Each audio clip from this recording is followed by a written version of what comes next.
बात मध्य प्रदेश की करेंगे, जहां पर अवैध मदरसों को लेकर जो फर्जीवाड़ा है वो लगातार बढ़ता दिखाई दे रहा है। श्योपुर की बात में अब भिंड से ही ऐसी खबर सामने आई है, जहां बच्चों के नाम पर अवैध तरीके से मदरसे का संचालन किया जा रहा है। आपको दिखाते हैं इस रिपोर्ट में।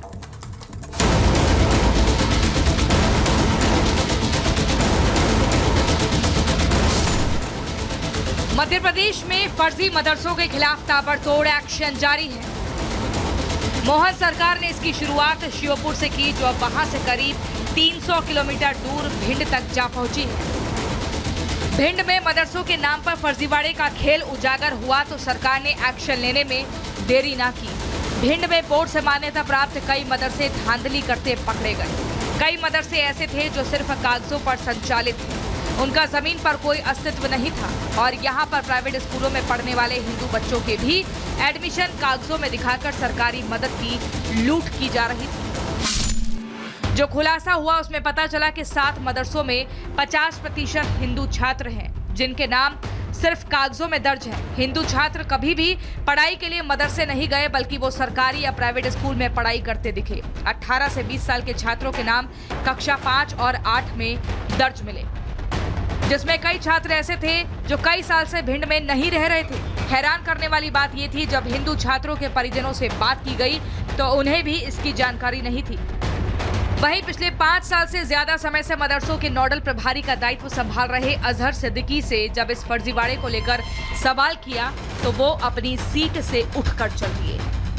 यहाँ मदरसे संचालित हो रहे हैं, मतलब कागजों में चल रहे हैं। आप नोडल अधिकारी, क्या कहना है आपका? मैंने निरीक्षण किया है मदरसों का, क्या कहना है आपका? आप कर लो। नहीं, आप बताइए ना। हिंदू कितने मदरसे संचालित हैं? उन मदरसों में हिंदू बच्चे दर्ज हैं और वो बच्चे कभी स्कूल नहीं गए, कभी स्कूल अन्य स्कूलों में पढ़ रहे हैं और मदरसों में भी दर्ज हैं। 40% ऐसे बच्चे हैं जो अन्य स्कूलों में पढ़ रहे हैं। मैंने ग्राउंड रिपोर्टिंग की है, वो अन्य स्कूलों में पढ़ रहे हैं, कभी मदरसे में नहीं गए। ऐसे मदरसे दर्ज हैं स्कूलों में। क्या कहना है आपका? आप नोडल अधिकारी हैं। आपने लास्ट बार निरीक्षण कब किया था? निरीक्षण रिपोर्ट सबमिट करते हैं। क्या कहना है आपका? बारिश में निकल नहीं पाए, एडमिशन नहीं, 10 सालों से अनवरत चल रहा है। ऐसे बच्चे जो महंगा में पढ़ रहे हैं अन्य स्कूलों में, वो कभी मदरसों में नहीं गए, वो हिंदू बच्चे हैं, वो मदरसों में दर्ज हैं।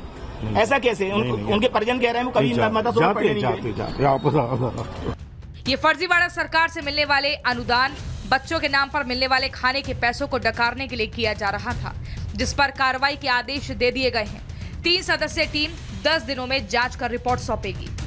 जो मदरसे संचालित हो रहे हैं ये पहले से चल रहे हैं। हम इसकी एक समिति बना करके जांच करा रहे हैं और उस जांच में जो भी निकल के आएगा संबंधित के खिलाफ कानूनी कार्रवाई। मैंने उसको 10 दिन में कहा कि 10 दिन में इसकी जांच करेंगे।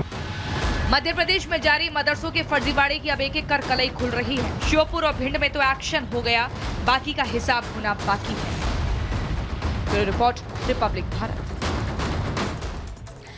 और चलिए अब अगली खबर आपको बताएंगे। ट्रैफिक बम बम। दरअसल हम ऐसा इसलिए कर रहे हैं क्योंकि कावड़ ड्यूटी में डांस कर ट्रैफिक को कंट्रोल करते वक्त एक दरोगा जी की वीडियो काफी वायरल हो गई है, क्योंकि वहां पर मुस्लिम और हिंदू भाईचारे की एक मिसाल पेश की गई है। क्या है पूरी खबर, इस रिपोर्ट में देखिए।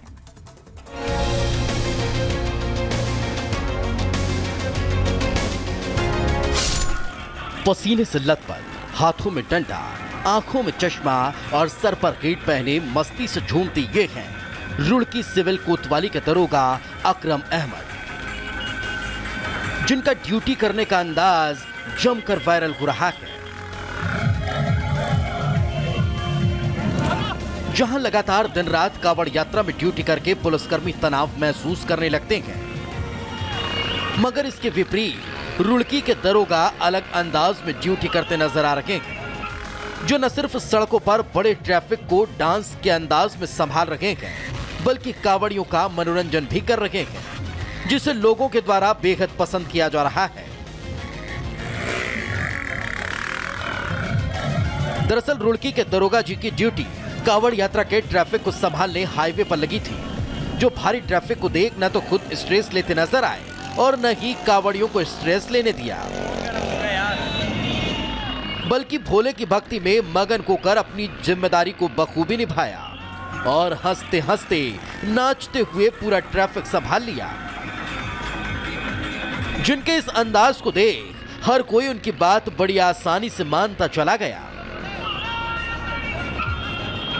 एक तरफ जहां कांवड़ियों की यात्रा को सुगमता देने के लिए दरोगा जी अनोखे अंदाज में ट्रैफिक संभाल रहे हैं, तो दूसरी तरफ कांवड़ियों की भक्ति का सम्मान करते हुए जिला प्रशासन उन पर पुष्प वर्षा कर रहा है, जिससे गदगद हुए शिव भक्त भगवान भोलेनाथ और सीएम योगी आदित्यनाथ की जय जयकार कर रहे हैं।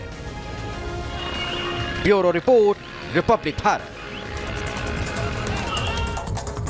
और अब बात राजस्थान की राजधानी जयपुर की करेंगे, जहां पर भारी बरसात की वजह से जयपुर जलपुर में तब्दील होता हुआ दिखाई दिया है और बारिश की वजह से ही 3 लोगों की जान चली गई है। आपको दिखाते हैं 1 मिनट की रिपोर्ट में।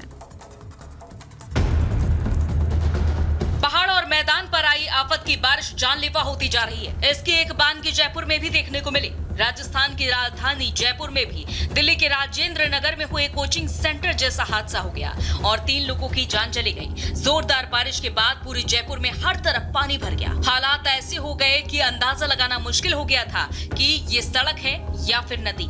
जयपुर अब जलपुर बन चुका है। जोरदार बारिश के बाद जयपुर के विश्वकर्मा इलाके में सड़क किनारे बने बेसमेंट में पानी भर गया, जिससे वहां मौजूद एक बच्ची समेत 3 लोगों की डूबने से मौत हो गई है, जबकि एक युवक को बचा लिया गया। सड़कों पर घुटने से ज्यादा पानी भर गया है और इस पानी में गाड़ियां जहां तहां फंसी हुई हैं। पूरा जयपुर तालाब बन चुका है। लोगों को काफी परेशानियों का सामना करना पड़ रहा है। इस बारिश का असर एयरपोर्ट पर भी दिखा और एयरपोर्ट पर भी 3 फीट तक पानी भर गया।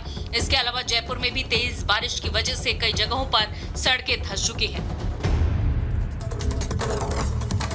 तो आसमानी आफत से जहां की तस्वीरें सामने आ रही हैं, पता लग रहा है कि जनजीवन अस्त व्यस्त हो चुका है। मुख्य तौर पर अगर हम हिमाचल प्रदेश की बात करें तो वहां पर ऐसा सैलाब आया जिसके बाद कई लोगों की मौत हो गई, तो कई लोग लापता हो गए हैं। पूरी खबर इस रिपोर्ट में देखिए।